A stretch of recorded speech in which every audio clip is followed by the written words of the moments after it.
Okay.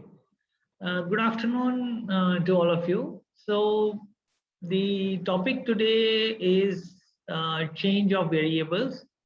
Actually, the topic is two functions of two random variables, right? But before going to the topic of two random variables, two functions of two random variables, there are some basics to be understood. Right. In the case of change of variables, let me start with the change of variables in one-dimensional case, meaning by the single integral. So there is a single integral where fx dx has to be integrated, and the limits are from x equal to ga to x equal to gb. So what is the meaning of x equal to ga? Actually, there is another variable, there is another random variable u, and x is a function of that random variable. And so therefore these limits are basically a and b are the values of u. So that means these limits are defining the function on which x u is the variable and x is the x is a function of u, right?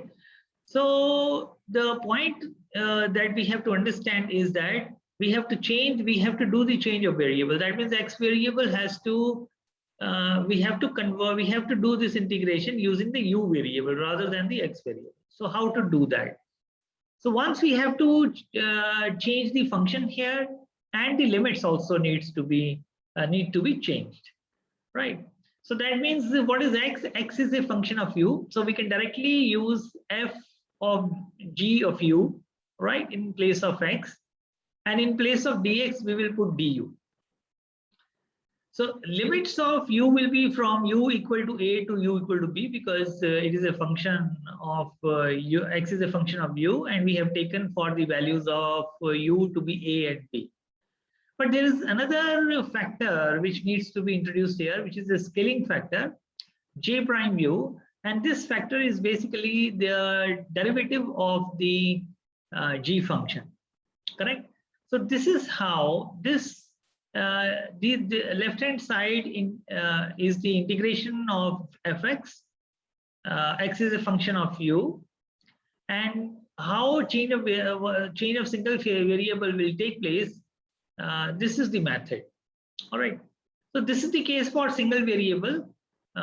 Then if it is a multivariable calculus, what is there? F is a function of two random variables x and y, and we are integrating over region R. Now what is this region R? This region R will be defined by the limits of x and y, right? The region R can be a rectangle, it can be a circle, or it can be a blob, any irregular body in irregular shape.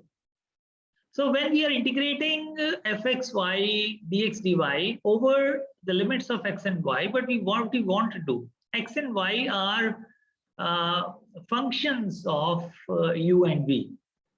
So x is a function of u and v, and that function is g u comma v, and y is a function of u comma v, u and v, and is defined as h of u comma v. So therefore we can directly put here these functions in place of x and y, and we can replace this dx dy with du dy.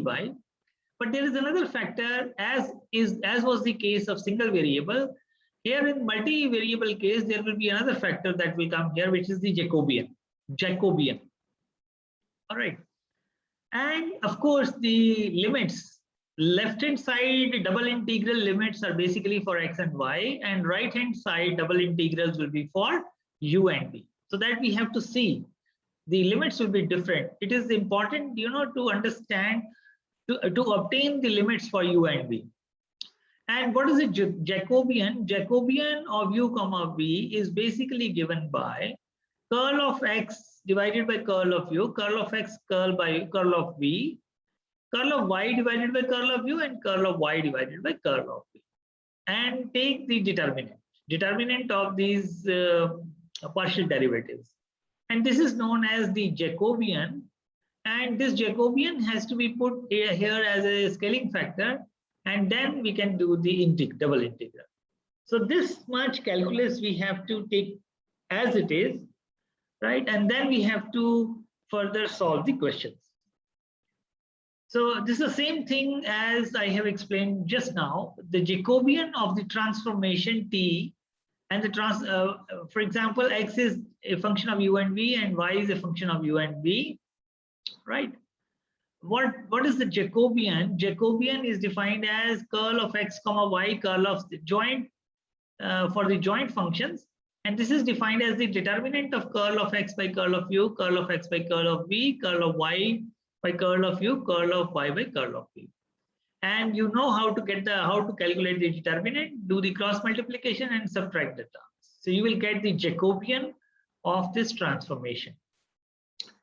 As an example, let us take the case of when X is, this question is from the tute sheet itself, right? X is equal to U square minus V square, Y is equal to U square plus V square.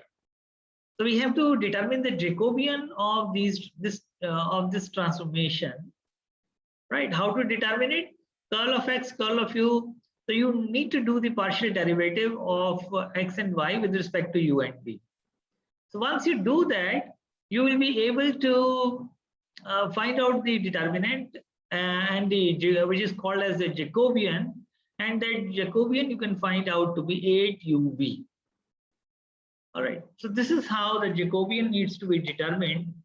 Now let us take a further step towards solving the double integrals and how to do the change of variables. Our topic basically is two functions of two random variables.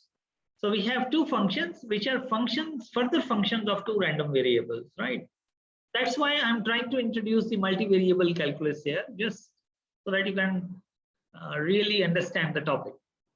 So if f of x comma y, dA is the area under the curve area that is covered by these double integrals. It can be, you can write here dx dy, no problem. And this has to be changed. This R is the region of interest. And when you transform it in terms of U and V, area of interest will be defined by U and V, right? So what is the procedure? Procedure is double integral f of x of uv, y of uv, curl, and then absolute value of the Jacobian. Please remember, you have to put a scaling factor, which is the absolute value of the Jacobian, and du dv. So let us take an example in which we'll try. This is also another question in the tute sheet I have given. We need to evaluate this double integral x minus 3y dA. Now where R is the triangular region with vertices 0, 0, 2, 1, 1, 2. And we have to calculate using this transformation, x is equal to 2u plus v and y equal to u plus 2v, right? And the first step that we have to follow is we have to find out the Jacobian. So if you find out the Jacobian, curl of x by curl of u, curl of x by curl of v, curl of y by curl of u, curl of y by curl of v, and take the determinant, when you do the partial derivative, what is the meaning? You do the partial derivative keeping the other variable constant. So you will get it equal to 3. Correct. And in the double integral, you will have to take the absolute value. Now, the transformations which are given as curl of x is equal to 2u plus v, y is equal to u plus 2v, right? So let us take the actual entity which we want to actually double integrate. So x minus 3y. What is x transformation? It is 2u plus v. So we replace x with 2u plus v. We substitute the value of x here. We substitute the value of y. And we calculate it. We find it equal to minus u minus 5v. So in terms of u and v, the quantity that we need to integrate is minus u minus 5v, right? So we can put it here, that quantity which we have to integrate in terms of with respect to u and v, minus u minus 5v. Of course, we have to multiply with the absolute value of the Jacobian that we calculated, and our at least our quantity is ready, which we need to integrate. Now the question is that what should be the limits of these double integrals, because the limits have to come from the variables u and v. Now, in the case of x and y variables, we will try to see the bounds of the limits in the xy plane. So along the x-axis and the y-axis, we try to, because the question we are given 3 vertices, which actually binds the, which are, so our x and y are bounded by these 3 vertices, which covers a triangular region. So first is 0, 0, 2, 1 and 1, 2. So if you join these points, you will find you will get a triangular region, which is actually on the xy plane, which define the limits of this double integral when we have to integrate with respect to x and y. There are 3 lines in the triangle, so we can write the equations. We know from the coordinate geometry, we can write the equations. Y is equal to mx plus c. All right. So this comes out to be y equal to 2x, y is equal to minus x plus 3, and y equal to half x. So we have to map the boundaries by our original transformations. Now we have to find out the equations of each straight line. That we have done actually. Region of integration with respect to x and y in xy plane. So this is the region of interest, integration. But we want to look for the region in the UV plane. So how to do that? The first line is y equal to 2x. So we know the transformations. In the question, we know the transformation. You substitute the values of y and x. And your first equation you get is u equal to 0 in the UV plane. And similarly, you do for the second equation, you will find that the second transformation in terms of u and v that you get is v equal to 1 minus u. And for the third equation, you get v equal to 0. And let us try to draw it on the UV plane. So once you do it on the UV plane, along x-axis is u, along y-axis is y. So first line is u equal to 0, second line is v equal to 1 minus u, and the third line is v equal to 0. So we draw these 3 lines, and so we get 3, because the line v equal to 1 minus u is intersecting both the u equal to 0 and v equal to 0. So we get a triangular region. So from here we can find out the limits of this double integral with respect to u and v. So u actually varies from 0 to 1. So it varies from 0 to 1. And this shaded area defines the limits for v. So v actually starts from 0 and it goes, and it is defined by 1 minus u. So the upper limit for v is 1 minus u, and lower limit is 0, of course. And for u, the limits are 0 and 1. And this 3 we can take out of the double integral. And this we need to integrate. So what we have done basically, we have 2 random variables, x and y are the functions of 2 other random variables, u and v. What we have done is we have the problem at hand for x and y variables, but we transform the whole problem into UV plane. So it is very helpful in certain cases where we can do the transformations from one plane to the other, or one xy, as we have done here, xy plane to UV plane, and the integration becomes easier. Now you solve this integral and you will find that this integral comes out to be minus 3. So we have solved this integral by change of variables, which is our actually the topic of topic that we need to discuss, which is the 2 functions of 2 random variables. So I have just introduced the concept and the mathematics that how you are required to solve the questions. using the integration method, using the double integrals. Correct. So let's define our topic for this subject, which is two functions of two random variables. Let x and y be two random variables with joint probability density function defined by f subscript xy of x comma y. Now, given two functions which are the functions of x and y.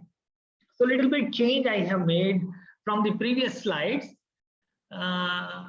So you have to understand the further slides based on this representation where z and w are actually the functions of x and y. Z is a function of x and y, and we call this function as g. W is a function of x and y, and we call this function as h. And we are also given the joint probability density function of f of xy. We need to determine, because z and w are the functions of x and y, and these are another set of two random variables.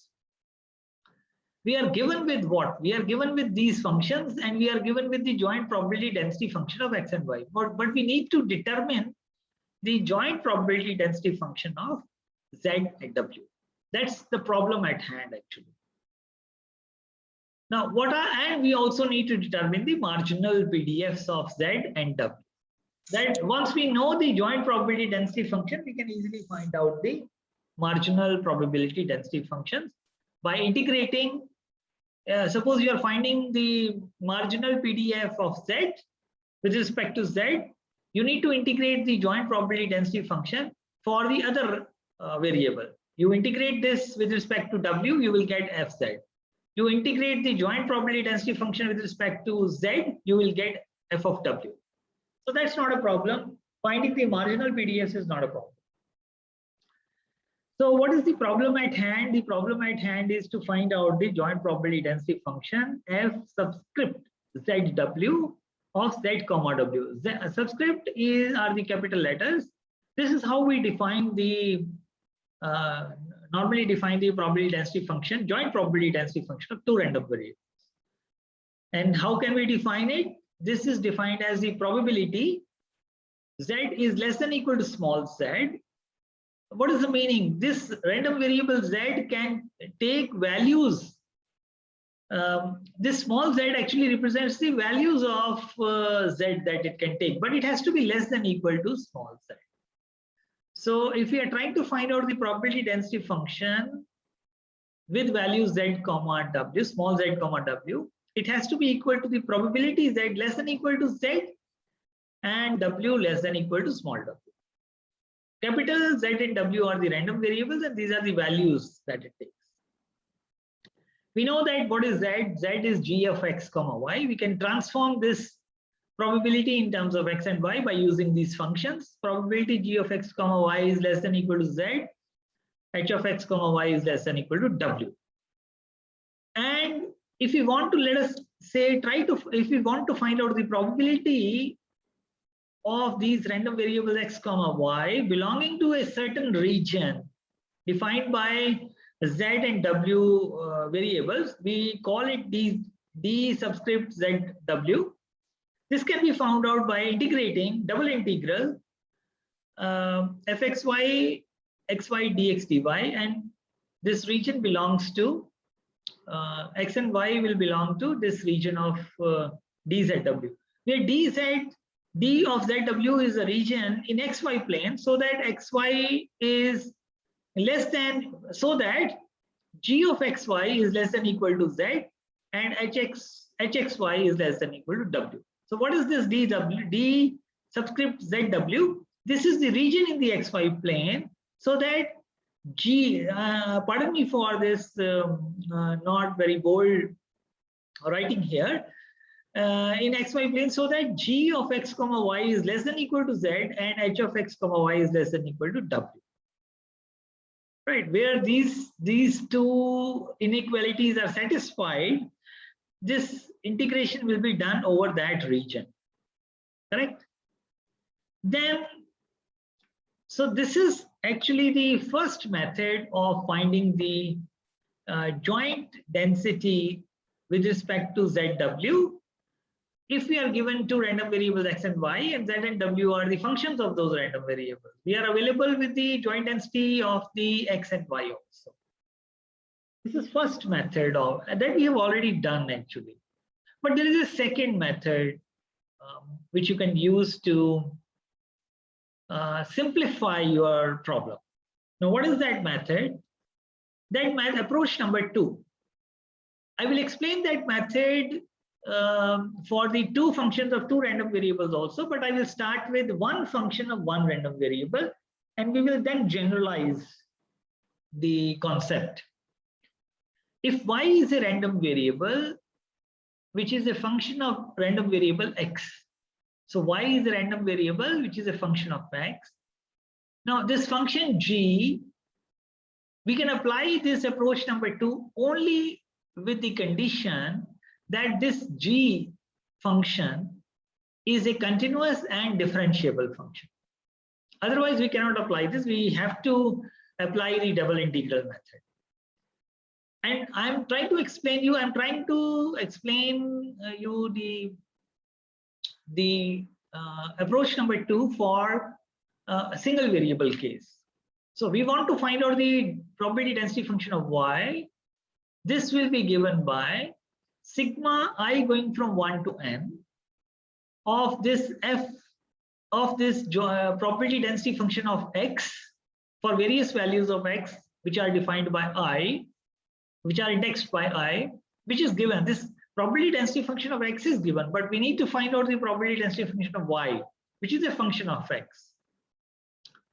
So it can be found out sigma I going from 1 to n fx f subscript x of xi modulus of derivative with respect to x of gx, where gx is equal to y has n roots. So this function has n root. We need to find out how many solutions of this are possible in this method, and we need to take the absolute values for x is equal to xi.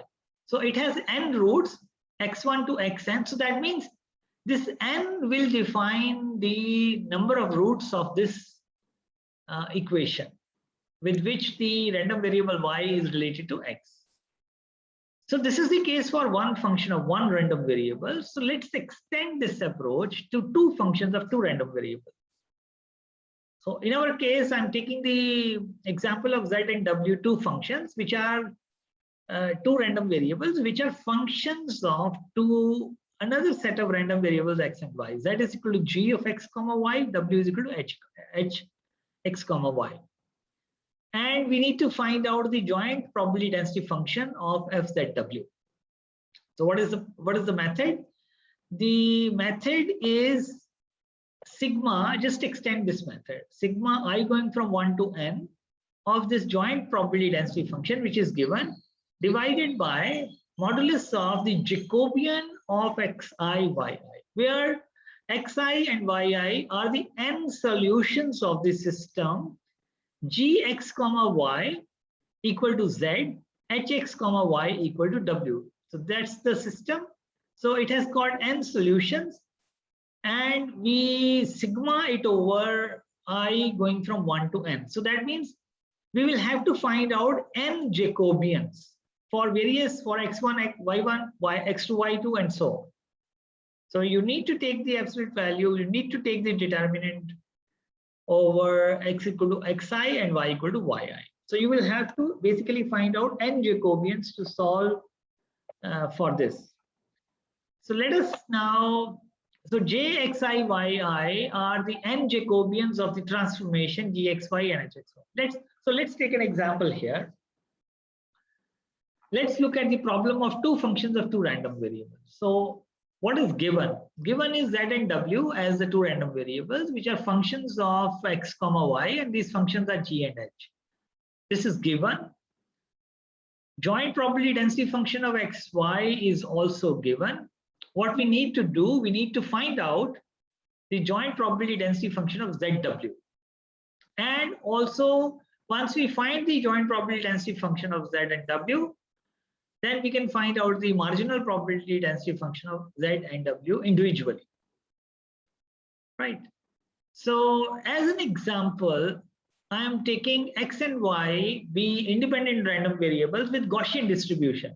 So N states here with normal distribution. And what are G and H? What are these functions? Z is equal to X plus Y, which is a function of the summation of the two random variables. W is another function which is a difference of the two random variables. So I have defined my Gxy to be X plus Y and Hxy to be X minus Y. So this is given. I am also given the joint probability density function of X and Y. X and Y being in normal distribution, I know the PDF of this. It is 1 over under root 2 pi sigma square e to the power minus x square plus y square divided by 2 sigma square.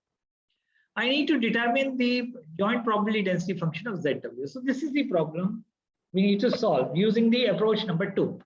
What is the first method, first step in the approach number 2?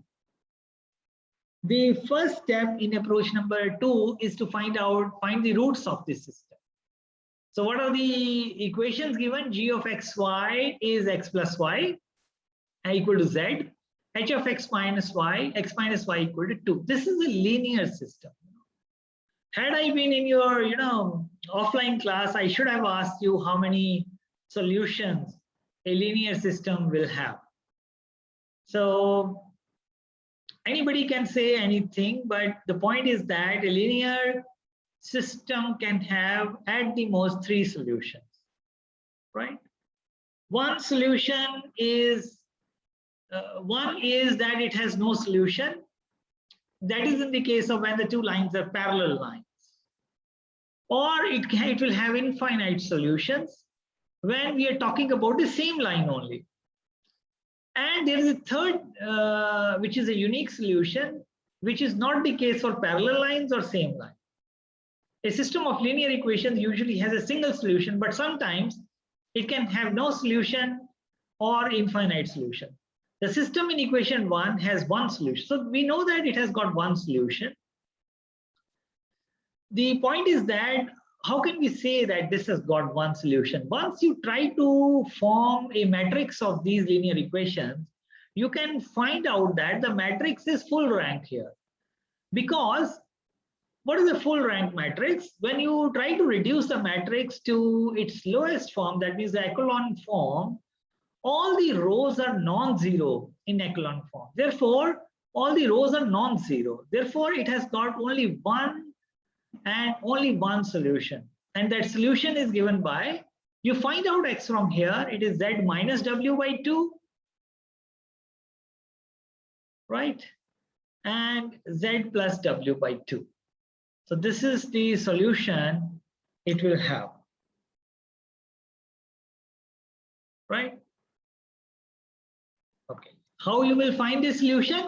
You will add these two equations once and then you one time, and then you subtract the two equations. You will find the values of x1 and y1. We will call these as x1 and y1. So this is the solution, right? Second step. So we have found out the solution. We have found out the roots or the solution for the system of this system given by equation number 1. And the next step is now to find out the Jacobian. So curl of G by curl of X, curl of G by curl of Y, curl of H by curl of X, curl of H by curl of Y. And for X equal to Xi and Y equal to Y. So we try to find out this determinant, and the determinant comes out to be -2, which is a constant, right? For any values of X and Y, the determinant is going to remain the same. The Jacobian will be same. And we need to put here the modulus of this Jacobian. First, we find out the determinant, right? We will call that determinant as the Jacobian. Then when we need to find out the FZW, we need to substitute the modulus of the Jacobian.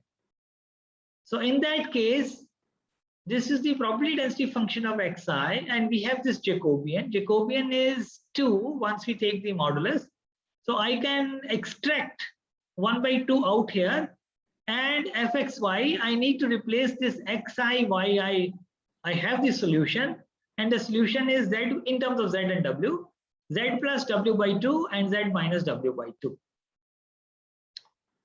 I know the joint probability density function which is given. The joint probability density function of xy is 1 over under root 2 pi, because if you see here in the question is given to be, it is normal distribution with mean as 0 and standard deviation and variance as 1.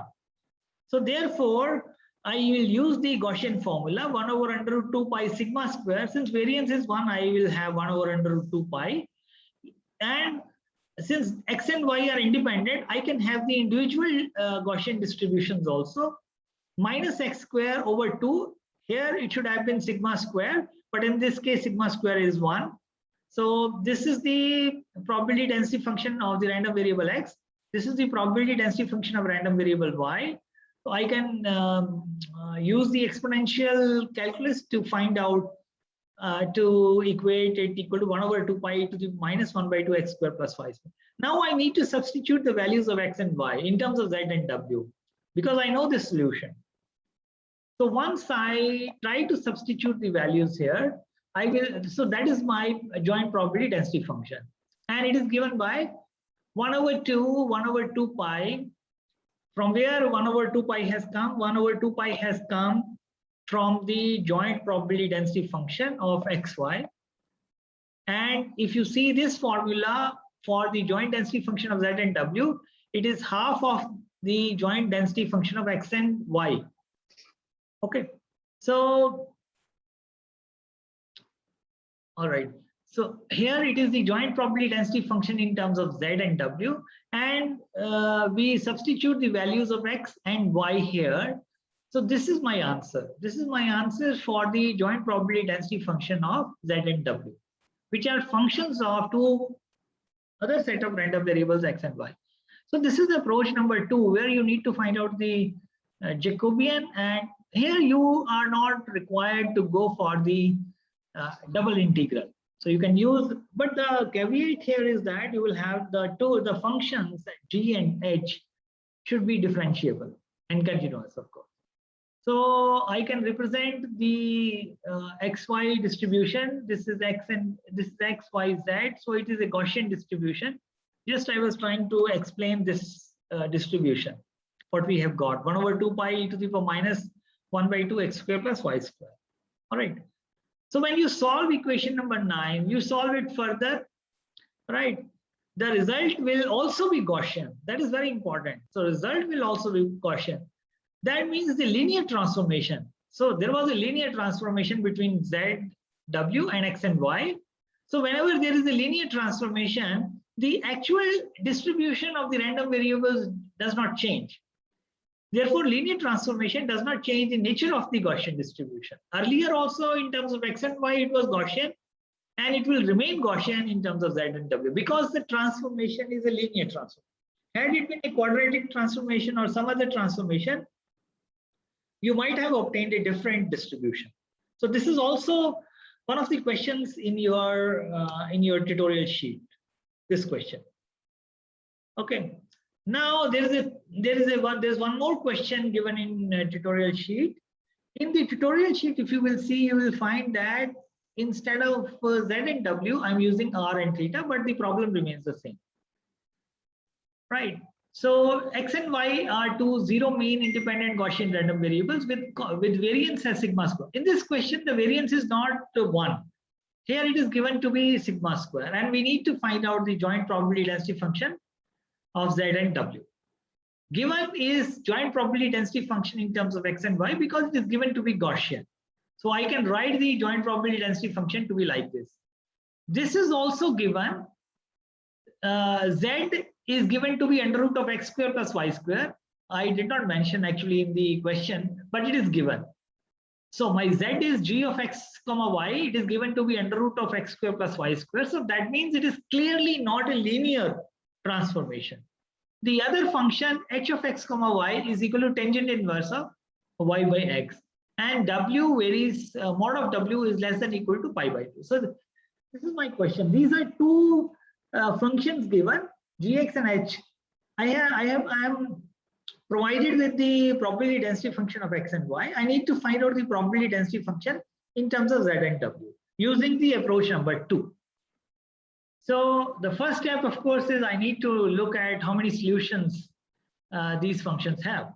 These are not linear functions because x square is there. So I can see that there is a solution pair, x1, y1, and then the solution will remain the same if I use minus x1 minus y1. So there are two solutions possible, x1, y1 and minus x1, y1. And which is very clear. If you try to find out the roots of this equation, you will get that there will be two roots which will satisfy these functions. And from here, this w is given to be tangent inverse y by x. I can use the simple mathematics of cross multiplication. I can take tangent to the other side. It will be tangent w, y by x is tangent w. I can find out the value of x, which is I can find out the value of y, which is x of tangent w. And then I can use y equal to x tangent w, and I can find out the value of z from here in terms of x and y. I can find out the values of y and x in terms of z and w.